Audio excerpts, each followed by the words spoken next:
Greetings and welcome to Magical Medical Tour. I'm Dr. Glenn Wallman and I'll be your host today without Christina, my favorite host, Christina Susama. I will be your special guide today as we travel through the healthcare galaxy.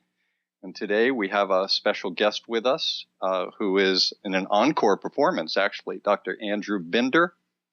Those of you that didn't meet him last time, he is a specialty consultant with the Santa Barbara Sleep Clinic, and he is also the medical director for the Ventura Sleep Medicine Center, Sleep Disorder Center.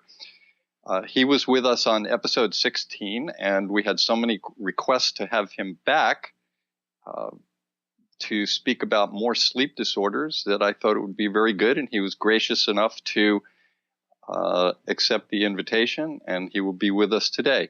Unfortunately, Christina Susama will not be with us, but I do want to mention to everyone that you should watch her show on Wednesdays, Trinity of Life. It is Wednesdays at 11 a.m. Pacific Standard Time. So without further ado, I would like to introduce to everyone my special guest, Dr. Andy Binder. Greetings, Andy. Hi, Glenn. Hello, everyone. Welcome. I'm sorry you don't get the great benefit of being with Christina. We always enjoy that part. But you and I will solo it today. We'll muddle through. We'll muddle through, exactly, and people will still hopefully get a lot out of this. So as the medical guide, I always like to talk about our directions for the day. I don't always know if they're going to happen, but at least we have some path to take. Because we got to know you last time, and I recommend again to everyone, if you didn't see the first episode, episode 16, that you should go back and watch that. There's a lot of great information on basics and theories about sleep and sleep disorders. Today we're going to get into a little of that, and then we'll get into some specific disorders so that the people that have a lot of these problems can figure out some ways to go about relieving issues. Sound all right with you, Andy? That's fine. Good. You know, instead of getting people to know you and how you became a specialist in sleep medicine, maybe we could spend a moment or two so that you can give us a description of what sleep medicine is about, what you see in a daily day, what kind of practice you have, and what kind of complaints people come to you with. Certainly. We spend probably a third of our life in bed, sleeping or trying to sleep. And it was an area of medicine which was really ignored and by traditional medicine for a long time. And there were a lot of mythologies about sleep. But there's probably nothing that impacts our daytime function as much as what happens when we're sleeping or not sleeping. So sleep medicine finally developed over the last 25, 30 years and has really blossomed more recently to address a lot of the sleep issues. And fortunately, our specialty has finally come around to classifying and organizing the sleep disorders in a manageable fashion. And I say that with some trepidation, with the fear that at the next meeting they're going to reclassify it, just the way the infectious disease people keep renaming all the bacteria and viruses that we struggle to learn, and then they change the name, so it's impossible to keep up with. And there was a period of time when the classification in sleep disorders was absolutely incomprehensible, and fortunately they came to their senses. So I think the way we divide the sleep disorders is probably not a bad way to begin, because let me say that when we talk about a sleep disorder, the first thing that comes to people's mind is insomnia. And that is indeed one of the categories of sleep disorders, and probably represents the largest portion of the population, and certainly if you take the Gallup poll and look at complaints, complaints of insomnia certainly head the list of sleep complaints. But so think of that as the first of 6 categories. The second category, though, is both a symptom as well as a group of disorders called the not insomnia but hypersomnia. That is sleepiness, and that's probably, I think, the most important symptom of a sleep disorder. That is being sleepy during the day, and I will come back to that. But let me just pause for a moment and talk about a typical patient that I would see in the office. Would be the snoring patient who is there usually under duress from his wife, and he says, I don't have a sleep problem. I'm only here because my wife complains about my snoring. I don't think I snore. I think it's her problem. In fact, I can sleep any place, anytime. And that is really typical, that it's wrong to be able to sleep any place, anytime. If you can sleep easily during the day, then you have a sleep disorder, because you should not be able to sleep during the day. It's not something you can train yourself to do.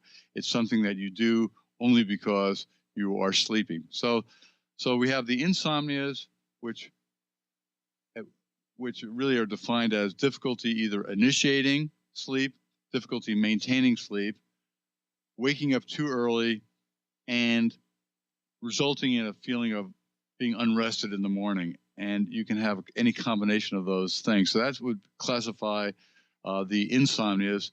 The hypersomnias are really excessive daytime sleepiness, which I plan on talking about a little bit more.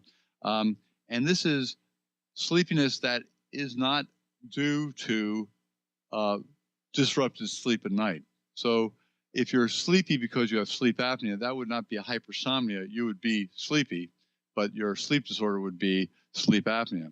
And which brings me to the third category. The third category is the sleep apneas, or the sleep-related breathing disorders. And the most classic one is the one associated with snoring, but there are some more complex types of breathing disorders related to medications such as narcotics, where it's not that you just snore and block your airway, but you actually, your respiratory control center is misfiring, sort of like a thermostat that never quite gets it right. It's either too hot or too cold, and that's really what happens with we call the central sleep apneas, and often most commonly caused by narcotic medication. The fourth category really is the sleep-related movement disorders, and that is people who, when they're sleeping, are moving around or trying to sleep. They can't stop moving, and this is the one that people are familiar with from the advertisements of restless leg syndrome. So we have restless leg syndrome and its associated condition of periodic limb movements of sleep. And we'll talk a little bit about that. It's an important disorder, very much more complicated and serious than people think. The fifth group, if I have 1, 2, 3, 4. Yeah, the fifth group would be the parasomnias. This is like sleepwalking. Bedwetting is also in this category, but the sleepwalking, and they have to be distinguished from seizures, which can mimic sleepwalking. But this is an interesting group of disorders, and also important. So hopefully maybe people will have some questions about that. And then the final group of disorders is what we call the circadian rhythm disorders, meaning circadian meaning the biorhythm, your sleep-wake schedule. And this is something that almost every parent has or will have to deal with when they have their teenager staying up at 3 o'clock or 4 o'clock in the morning, and then not being able to get up for school or anything else in the morning, and that's called delayed sleep phase syndrome. This also includes jet lag, shift work. So these are very important, and I would say that probably 75% of the population probably does things wrong when it comes to trying to maintain the integrity of their sleep-wake schedule. So that's kind of the overview of the types of disorders we deal with. And with that overview, I'd like to just jump in and let Glenn, you ask me, what do you want to talk about? Well, I think you covered everything, so it was great to have you here, and thank you. No, actually, that was a very good summary. But I want to ask now. You brought up something about people maintaining the integrity of sleep, and it seems as you speak that sleep disorders affect us throughout the entire circle or circadian rhythm of the day, partly when we're asleep and partly when we're awake. So I have two questions. One is, how does a person maintain their integrity of sleep? And also within that, could you answer how the lack of sleep affects our daily health? That might be two separate questions. It's two separate questions. So let's talk a little bit about the circadian rhythm, because this is where I think the self-help books and articles, I think, fall short. And in fact, even in a nice review, there was a whole article in the Wall Street Journal about a week ago about the unraveling the science of sleep, and it kind of reviewed sleep medicine and the importance of it. And it was written by a reporter who had done a lot of homework and talked to all the right experts. But even then, he got it wrong, because the most important thing we can do if you have any issues with sleep is you have to maintain a consistent time of awakening. You have to wake up by the clock. So you need to look at your life and decide, when do I have to get up to get my work done, get to the office on time, take care of my kids, get them to school, whatever it is. And that should be the time you get up every morning, or at least no later than that time. Sometimes you'll wake up earlier than that time, but it's important to get up at about the same time every day. And it's not just getting up at the same time. You have to let your eyes and your retina be exposed to daylight, because that's really what sets the clock. And everything else is set by that point when you get up. Now, we talked about this, I think, a little bit on the first session, but we have inside of us, in our brain, part of the brain called the suprachiasmatic nucleus, we have an internal rhythm, and everybody's a little different. Think of it as a 24-hour hourglass, with the sand dripping out, and at the end of 24 hours plus, the clock will cycle back again. In other words, our intrinsic rhythm is close to 24 hours, but not exactly 24 hours, and it's always a little longer than 24 hours. Okay. What that means is every morning, the clock has to be reset, or we call it entrained, so it's back on schedule, because the people whose clock runs very slow, they turn out to be constitutional night owls. The people whose clock runs closer to 24 hours, they're the morning people. It's genetically set. But even a night owl can be trained to operate in the morning, and even a morning person can be trained to, have a later shift. But it all depends on when your retina sees daylight, and that's what starts the signal off. Think of it like this: if you have a cheap watch, which is the only kind I buy, usually at the drugstore, and say it runs a half hour slow every day, and if I go to work and I reset the clock in the morning and I go to work, over the first 8 hours, I'm going to lose, in the course of the day, I'll lose 10 minutes. Well, nobody's going to be surprised if their doctor is 10 minutes late for their appointment. In fact, they'd probably be shocked if I was within 10 minutes of the scheduled time. Thrilled. Right, thrilled. So it's not a big deal. And then in the evening, you're 20 minutes behind by the time of bedtime. And again, no big deal. And then overnight, again, you lose the last 30 minutes. Now, if you don't reset your watch in the morning, now you're an hour behind, and now it starts to have an impact. And that's what people who don't reset their clock are doing what we call free running, and they will get progressively more and more misaligned with their life. And that's kind of what people do who sleep late on weekends. So it's important to keep the clock set even on weekends. It's much healthier to, if you're staying up late on the weekends for social reasons, it's still much better to get up early. And if you have to grab a short nap in the midday, that won't throw off your clock. So that's kind of the most important thing for people who have problems. And in most of my insomniacs, that's an issue. They sleep late. You know, when they finally do fall asleep, they sleep late, and then they have no prayer. That's kind of the that would be my. I think I ended last session with that being the advice, and I still think that's one of the most important things. It's not you should go to sleep when you're sleepy, and if you're doing something and it's keeping you awake, and you're overstimulated, you got to kind of pull back a little bit, back off, and wait till you get sleepy, because if you're too amped up, you won't be able to go to sleep. But even if you have short sleep, it's still important to get up at the same time every day. All right, so I think that deals with the kind of maintaining the integrity of our circadian rhythm. Okay. Beautifully, I must say, it remains a great piece of advice. Well, thank you. Then the question comes: what is the impact of bad sleep, either insufficient sleep or fragmented sleep, disrupted sleep?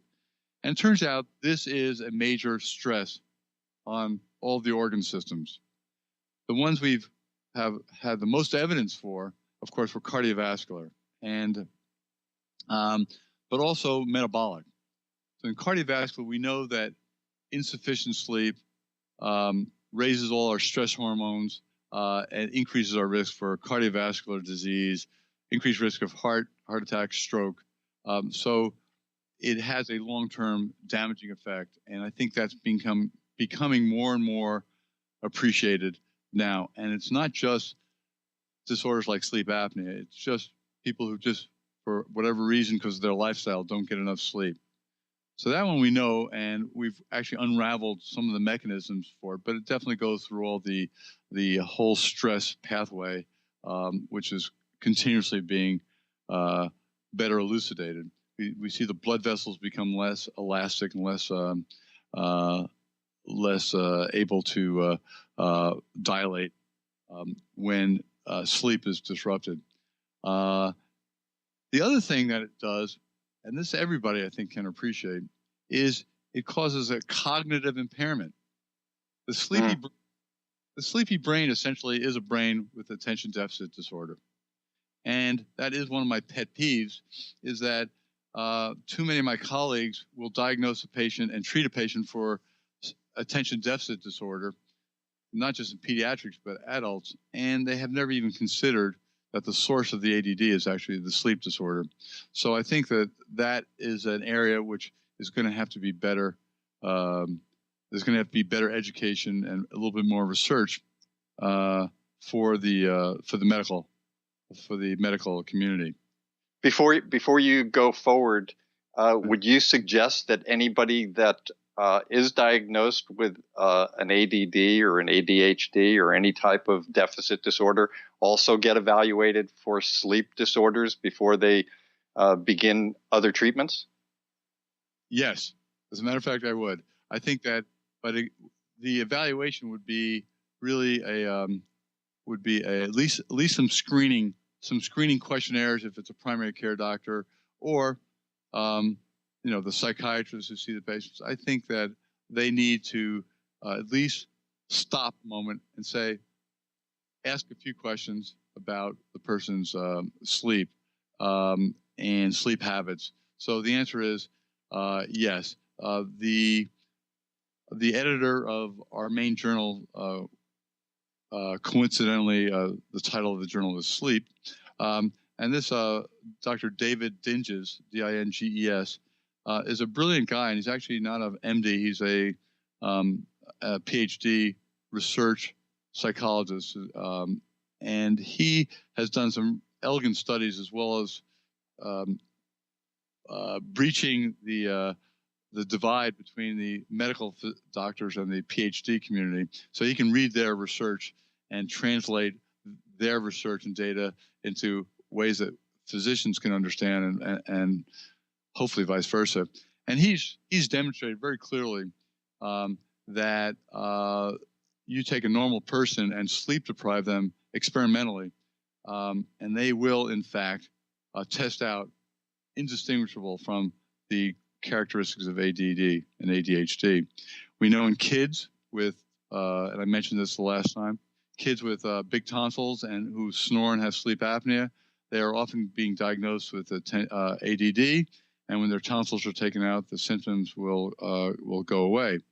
Of course, that's just one sleep disorder, and there are other sleep reasons a kid may be sleep deprived, but that's the most common one. In fact, an abstract that I saw from a meeting, and I haven't seen the actual publication of the article, showed that both by functional imaging of the brain as well as neurocognitive neuropsych testing, these kids had ADD, and when they had their tonsils taken out, both the imaging and the testing reverted to normalized. So I think that's really, I think that's an important area and clearly being neglected and mismanaged.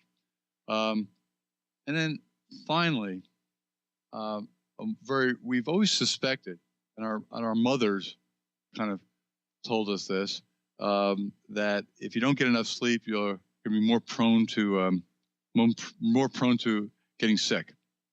And so we've had this sense that maybe sleep disruption will impair immunity, and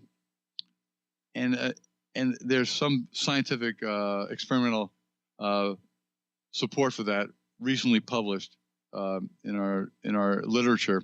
And they did a study with people getting vaccinated for hepatitis B.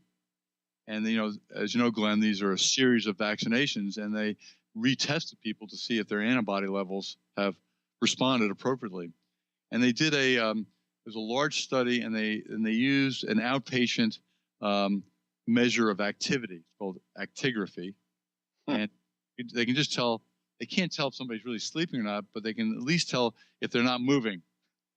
And so it probably overestimates sleep, because a lot of people will be laying in bed, not moving, and be awake, but at least gives you the maximum amount of sleep the person's getting. And they showed in this group of people prospectively who were being vaccinated that the group that had quantitatively less downtime, less time periods of inactivity, so by definition their sleep was limited because the amount of time they weren't moving wasn't very much.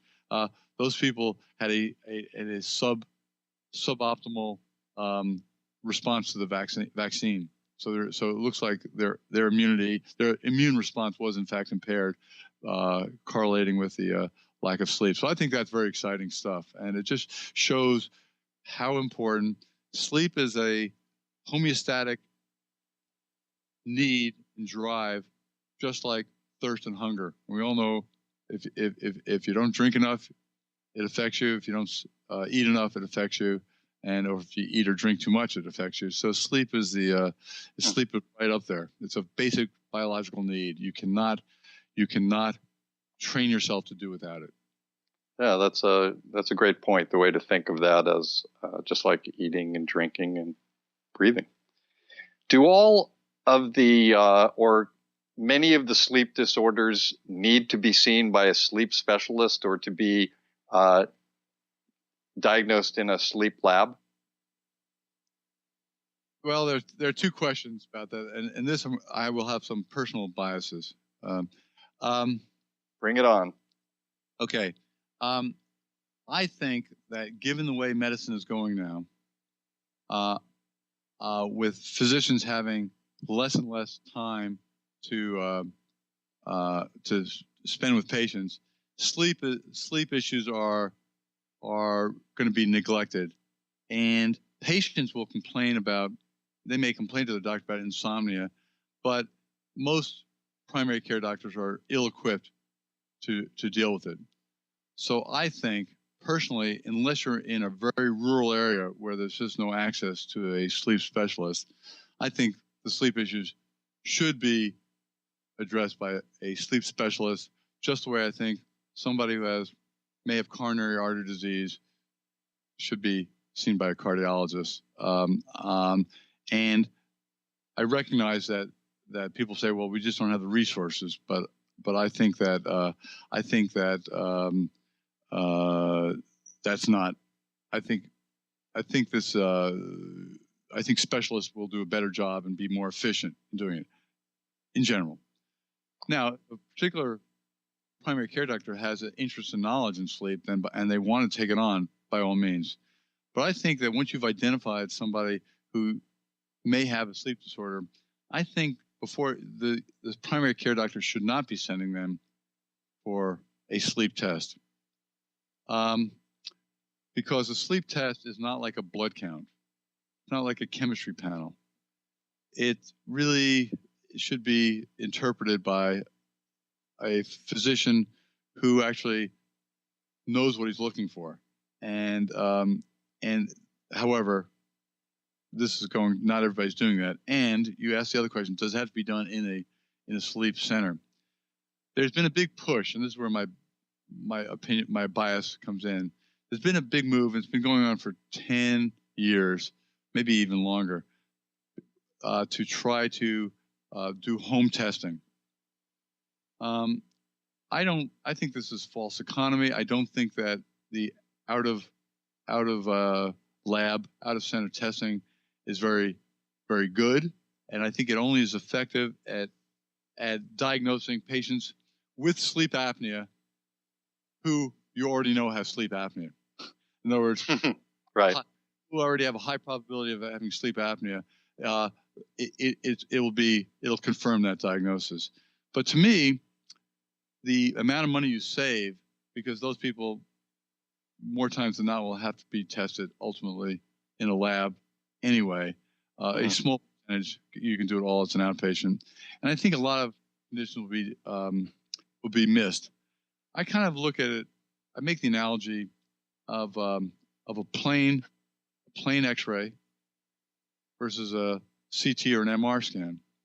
You know, for you and I, much of my early training, we didn't have CT scans and MRI scans. But if you really need to know what's going on, you ultimately need to know the anatomy. The MRI is better. Correct.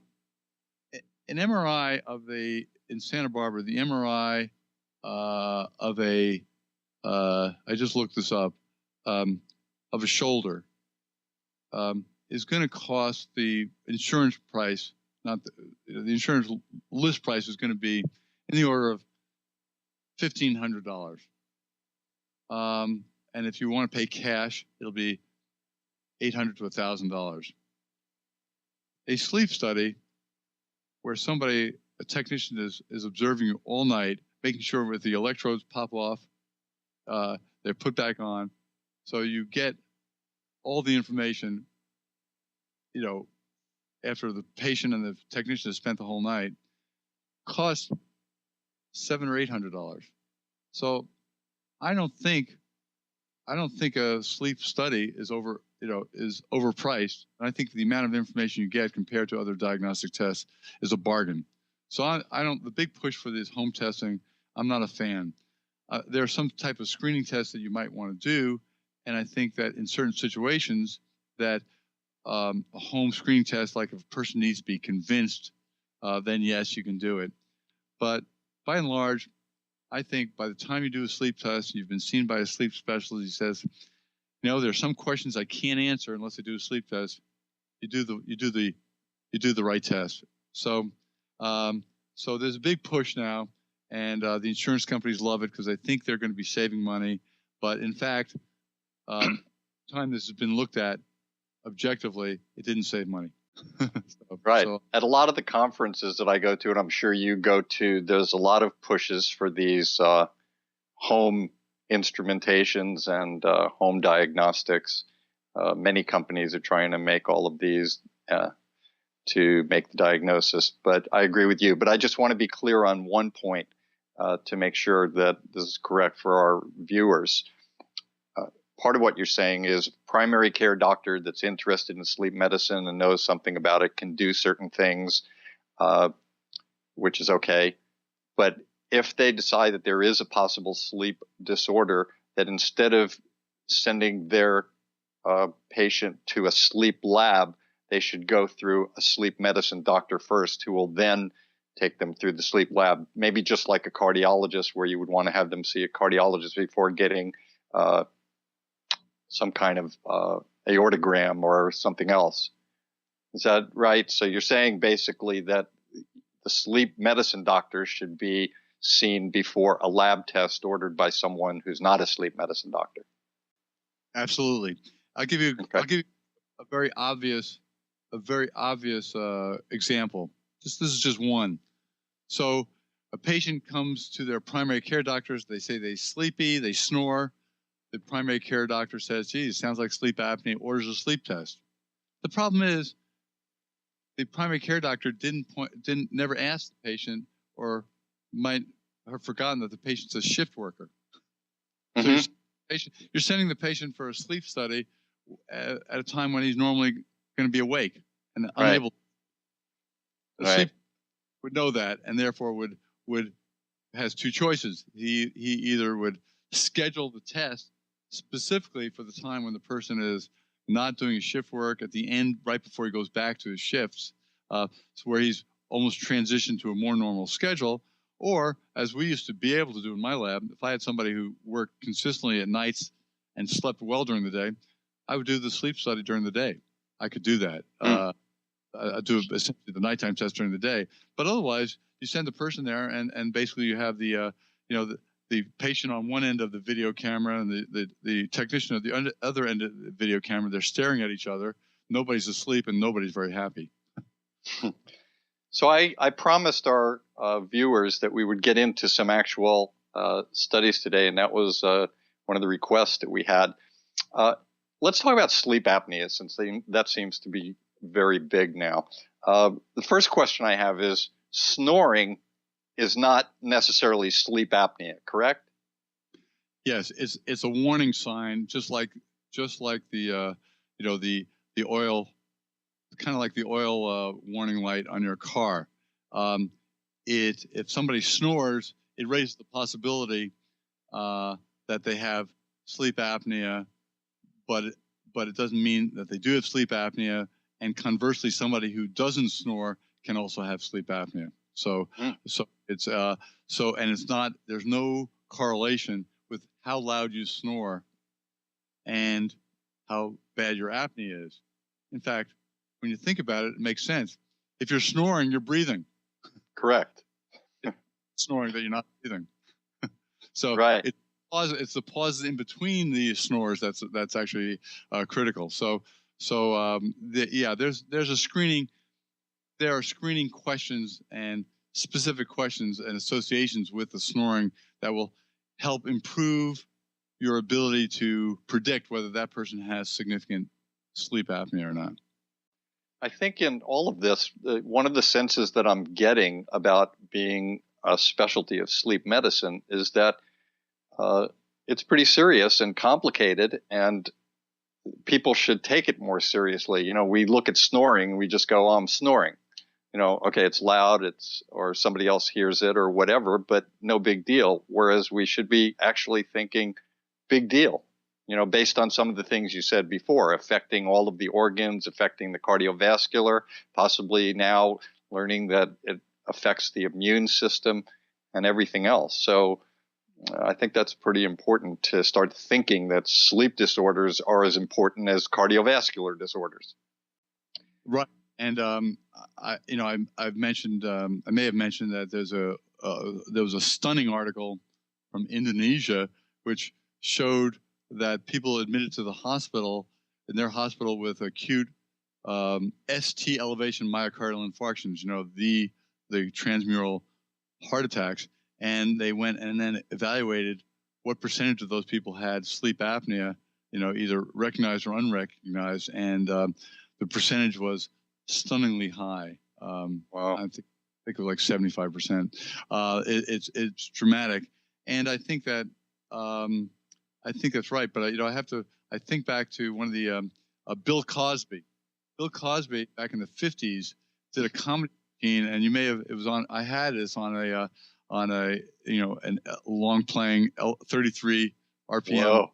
Vinyl record, vinyl record, and I had lost mine, but at Stanford, Bill Dement, the founder of the Stanford Sleep Center, he had it and played it, and so people may or may not have heard it. He does this imitation of his father coming home. His father was evidently a big burly guy coming back from the bars and clomping up the stairs. They called him the Giant, and then he would go in his room and he'd start snoring, and then he would stop breathing, and everybody in the family would say, "Dad, breathe," and he would do this incredible rendition and impersonation of the patient with classic sleep apnea, and yet that was 20 plus years before we even had a name for sleep apnea or even recognized it as a medical problem. So you're right, it was funny, and but it took us a long time. It's taken us a long time to realize the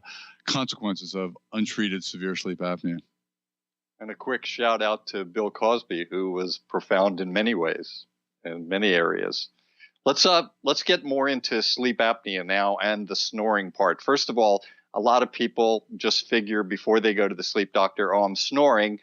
Let's go to the pharmacy. There's a section where you could go sleep ease, snore ease, all of these instruments that you could put on, tapes that you could put on your face, things to put around you. Does anything work in the over-the-counter? Yeah, not really. I think if somebody has snoring associated only when they have nasal obstruction, and there will be a finite number of people who will not have significant sleep apnea except when their nose is stuffed, because when your nose is stopped up, your mouth will open, and that will shift your tongue backwards, and maybe like the straw that breaks the camel's back. So in those people, those breathe right strips, which open up the nasal airway a bit.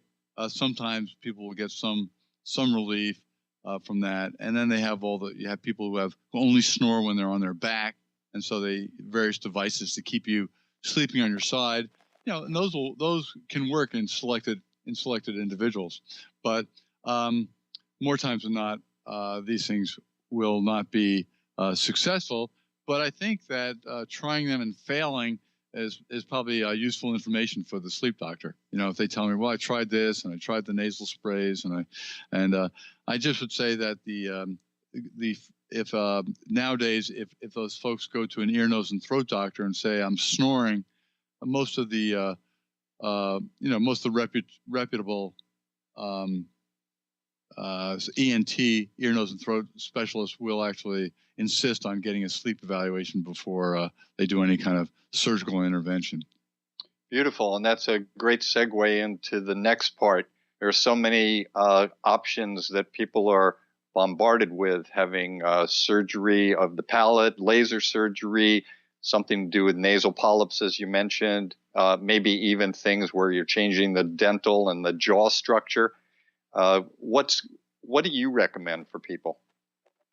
Well, you have to know what you're dealing with. And so you have to know what the severity of the sleep apnea is, and what the effect of the body position is, and what the effect of a specific sleep stage is before you make any treatment decisions. And you have to examine the patient and look at their anatomy. I had I think I mentioned this last time, I had an Asian man without an ounce of body fat. I mean, he probably didn't weigh 100 pounds, but because of his cranial facial structure, which is part, in certain ethnicities have a predisposition, his apnea had 100 interruptions in his sleep related to breathing per hour.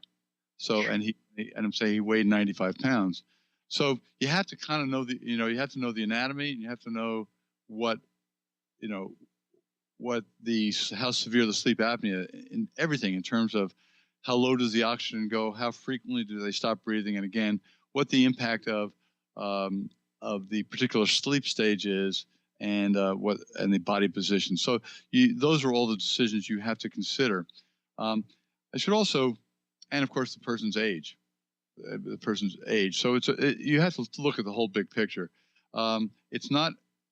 I don't think this is amenable to a cookbook approach. Algorithms and so forth. I think will only get you so far. I would point out that a few of the comorbid symptoms associated with snoring, which I'd like to point out to the audience. So snoring is one of the cardinal symptoms of sleep apnea, and some patients will have the benefit of a bed partner that observes or witnesses the actual pauses in breathing.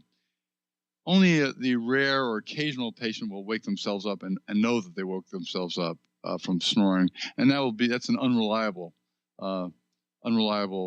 symptom. But the bed partner will know, and so it's very important, especially when men are the patient. It's really important to get the women's the women's bed partners, female bed partners, because the women are much better observers than the guys. Will always be in.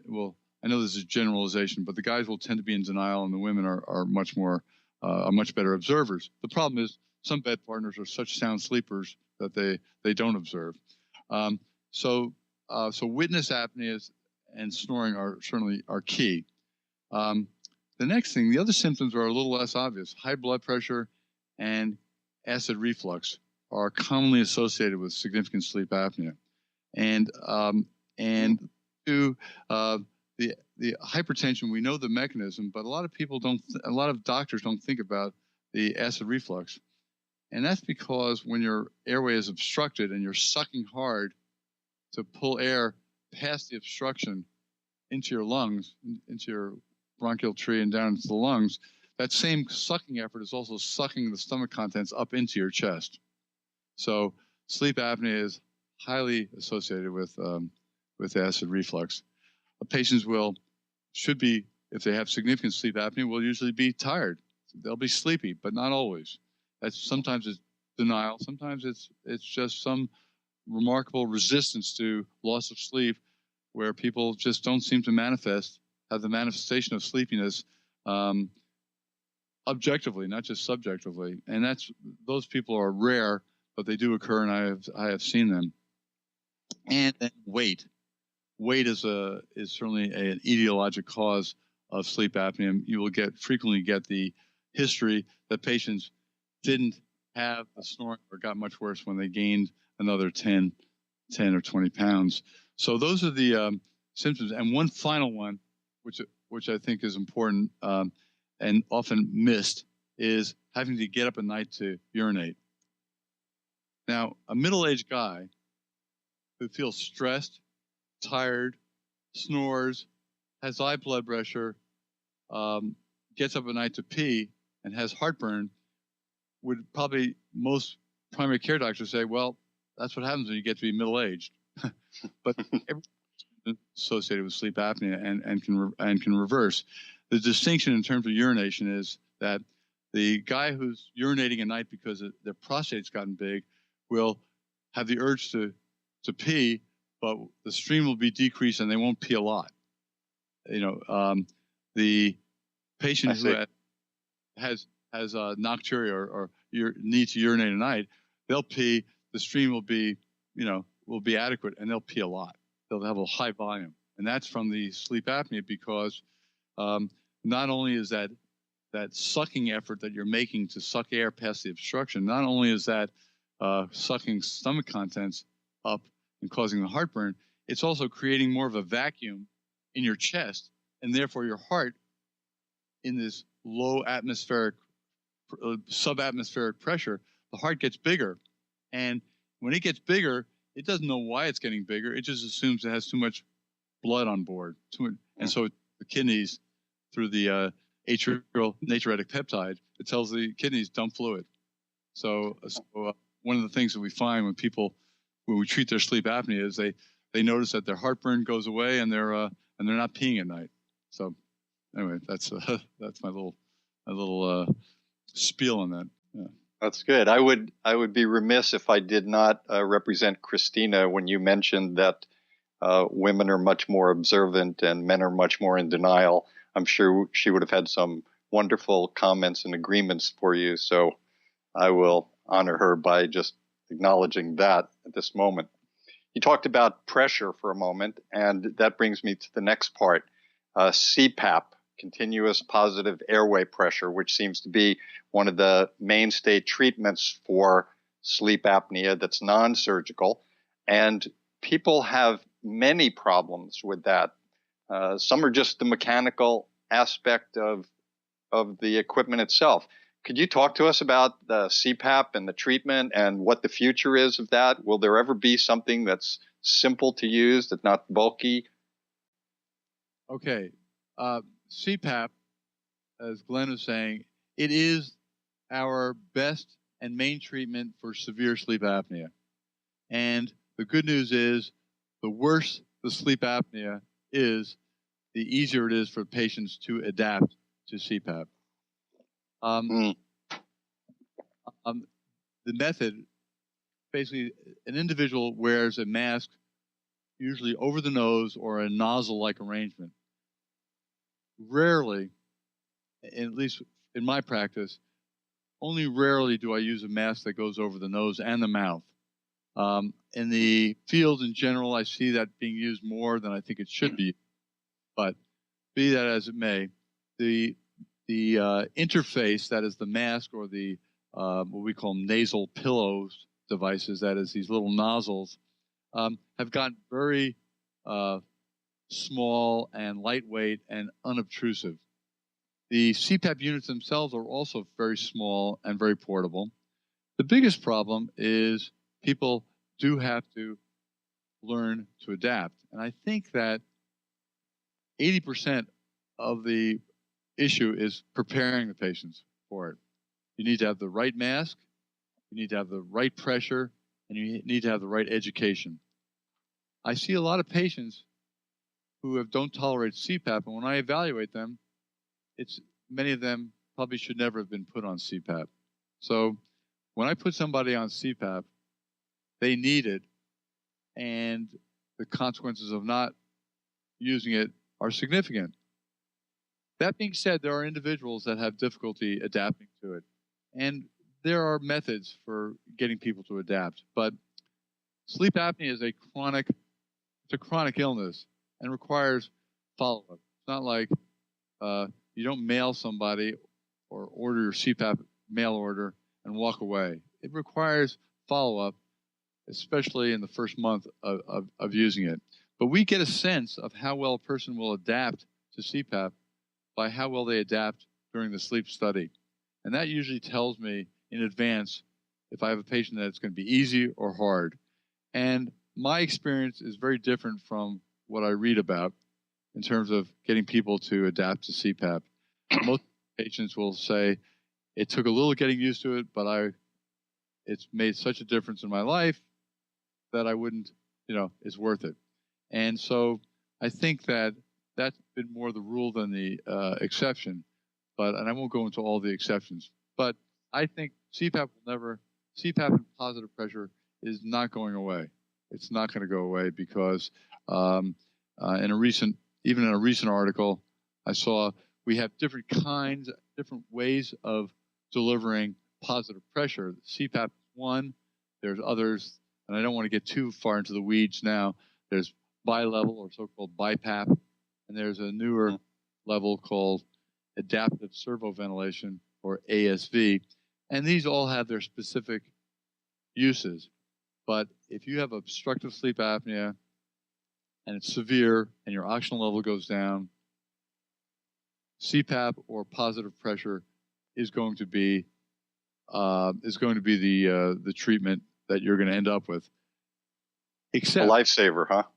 It's a lifesaver. However, I do want to say, since I have a lot of experience with this, if the sleep apnea is also comorbid with morbid obesity and with diabetes and high blood pressure and hyperlipidemia, then I would say the most successful surgical treatment for sleep apnea in that setting would be bariatric surgery. That is weight loss surgery. And, and I think that in the patient with that combination of so-called metabolic syndrome, I think bariatric surgery should be thought of sooner rather than later, and I think it's often delayed more than it should be. Excellent. I want to switch gears a little bit. According to the National Sleep Foundation, there was a study that showed that around 61% of menopausal women have sleep problems associated with hot flashes and severe night sweats. Is that something that a person should also see a sleep doctor for? Well, that one's a tough one. I would say that I would rank that as one of my most challenging patients. And I think that if a primary care doctor has a menopausal or perimenopausal patient complaining about disrupted sleep associated, de novo, with menopause, at that point, I'd be happy to have the primary care physician talk to them about the risks, benefits of hormone replacement therapy, because in a percentage of those people managed optimally so you minimize the risks of hormone replacement therapy, you can get some alleviation of the insomnia. But I will say, even after menopause, even after the menopausal hot flash symptoms go away, women's sleep, just like men's sleep, but women's sleep often will deteriorate compared to what it was like before. And I don't think we have all the answers to that. So if hormone replacement therapy is not an option, or if it's failed, then I think they probably do have to see a sleep specialist, because insomnia requires usually behavioral attention, and then perhaps pharmacologic intervention and a combination. And this is, I think, one of the biggest challenges we have in sleep medicine, to my mind. I would say that in almost every sleep disorder we talked about, I feel very confident that in the vast majority of patients, I will fix it. Insomnia is the one area where I have to accept that there's some people, for a range of reasons, I'm not going to be able to fix them all. I hope to improve it, hope to reverse it, but I have to be humble, and as Clint Eastwood said, sometimes a man's got to know his limitations. Excellent quote. I would for our viewers in the audience, the hormone replacement therapy issues sometimes could be a breast-related cancer or an estrogen type of a cancer, cardiovascular problems, and strokes.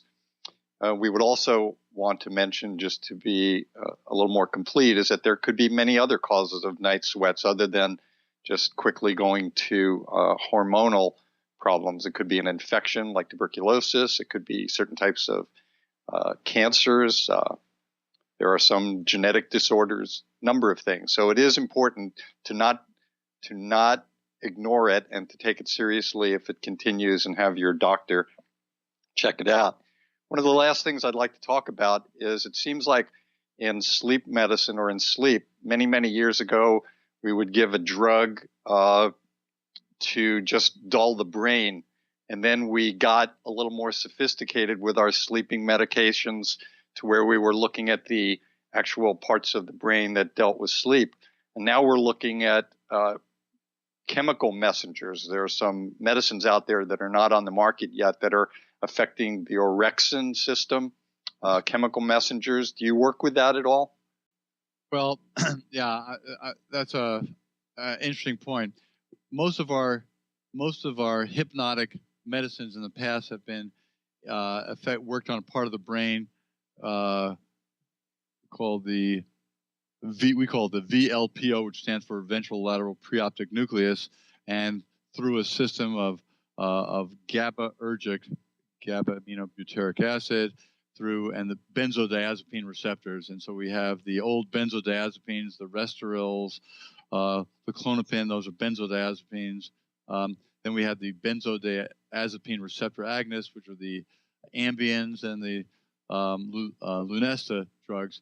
And then we had the antihistamines and then some sedating, the old sedating antidepressant drugs like Elavil, Doxepin. So that had been our mainstay, and some of them had their place and they had their uses, but they also had their limitations. And there's now a novel medication being developed which works on as an antagonist to the chemical orexin or hypocretin. One of the mediators in the brain in the sleep-wake cycle is this chemical called orexin, and it's the chemical or the peptide that's missing in patients who have narcolepsy. So it's a direct messenger in the sleep-wake cycle, and its purpose is to stabilize the sleep and wake. That is, it tends to be more of a wake-up drug, but it tends to activate and stabilize it so you don't keep switching back and forth of an unstable state between sleep and wakefulness. And patients who have chronic insomnia, we often had the feeling that they had their orexin was overactive, and these people seem to be hyper-aroused. So there's research, and it looks promising and the drug's called right now I think it's called suvorexant, SUREXANT, and I think it's very exciting because it's the first really new approach to kind of calming down the brain. That's not just a non-specific downer. Exactly. And the risk of it would be that you don't want to create a narcoleptic, so they're sleepy during the day and they have the intrusion of REM sleep inappropriate. But I think the key is that the drugs will be out of the system. So during the daytime, the person's own erection will be operational again, and you're just trying to calm it down at night. So the research seems promising, and I'll be very excited to see it because as I said, we don't have our tools are limited. Behavioral techniques we know are important, and our drugs have really not proven to be any more effective than the behavioral techniques. But I can tell you, there are people who I know their brains are different. The patient with chronic insomnia, the patients who are depressed, their brains are switched on and they're hyperactivated, and you need something to cool it down. And I'm all for pharmacology if it does the job. Unfortunately, as I like to say, we haven't had a great sleeping pill, and the proof of that is if we had a great sleeping pill, we wouldn't have so many sleeping pills on the market. It's a great point. It's coming to the end of our show, and I would like to ask you again. You gave us a great tip last time. Do you have another health tip for us? Well, this one is, I thought about this, and I would say when people think about being tired, they say they're tired, and this is often what they complain to their doctor. I think they need to determine, or their doctor needs to determine by questions, is your tiredness sleepiness? Because there's tiredness of, being just having poor exercise tolerance. I'm tired. I can't climb up a hill. I can't climb up the stairs. And there's tiredness of when you're being depressed and unmotivated and lack of energy, but it's not sleepiness because if you try to lay down to nap, you can't nap. And so that's a different type of fatigue. But sleepiness is a specific symptom of you're sleepy, and given the opportunity, you could nap. And if you nap, short nap, you actually may feel a little bit better. So I think you need to ask yourself when you say you're tired, you need to ask yourself, and you need to be asked, are you sleepy? And there's a series of questions embodied in what's called the Epworth Sleepiness Scale. And think about the situations which will bring out your sleepiness. Like, I just have it here with me. Just sitting and reading, watching TV. If you're inactive in a meeting or a theater, what's the likelihood you may nod off? If you're the passenger in a car for a long drive, would you nod off? If you lay down to take a nap, will you fall asleep? Are you so sleepy that you found yourself falling asleep while talking to somebody? And I did that when I was sleep deprived as a critical care doctor. In my patients, if I asked them a question and they didn't answer too quickly, I found myself nodding off. Nodding for lunch, even if you haven't had a drink, or will you nod off at a stoplight, or when traffic's really bad and stop and go traffic. Those are the situations where you're in a passive, unstimulated situation, and you will nod off. If you have those symptoms, and we can quantitate it more formally in a scale, this Epworth Sleepiness Scale. If you were to nod off in those situations, you are sleepy and you have a sleep disorder by definition. So even if your doctor doesn't think you have a sleep disorder, if your tiredness is sleepiness, you need to see a sleep doctor. That's an excellent tip and a good promotion. But the more that I speak with you about it, I realize the significance of the specialty, and I'm glad it's out there, because so many of the things that we're learning about are at least in part related to sleep, and sleep as part of a treatment anyway for many different things would certainly improve people. I would like to thank my very special guest, Dr. Andrew Binder, for sharing his expertise and wisdom with all of us. Remember to tune in on Wednesdays to Trinity of Life with Christina Suzama. It's on 11 a.m. Pacific Standard Time every Wednesday, and she has great guests, and I know there's going to be a great guest tomorrow. You can also reach us on Yoga Hub or YHTV and see some of our new live videos and some of the archived videos, also in podcasts. At this time, I would like to thank all of my healers and all of my teachers for giving me their wisdom. And I look forward to spending time with you and Christina next week, exploring another quadrant of the healthcare galaxy. And until that time, I wish you all optimal health. Thank you, Andy. It's been a pleasure. It's been a pleasure, Glenn. Thank you.